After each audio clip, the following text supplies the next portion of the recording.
শহীদ ওয়াসিমের পিতা আগেও কৃষিকাজ করতেন, এখনো কৃষিকাজ করেন। যে গত জুলাই আগস্ট গণঅভ্যুত্থানে বলেছিল চলে আসুন ১৬ শহরে, এবং তার সর্বশেষ যে ফেসবুকে একটি স্ট্যাটাস দিয়েছিলেন সেখানে কিন্তু তিনি ঢাকার একটি আন্দোলনের ছবি তিনি আপলোড করেছিলেন।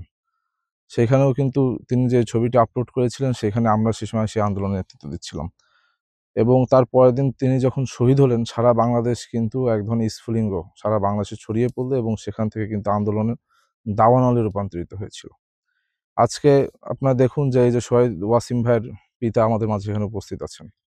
গত জুলাই আগস্ট গণঅভ্যুত্থানে ছাত্রদল করে অথবা ছাত্রদল না করা বহু তরুণী জীবন আত্মত্যাগ করেছে।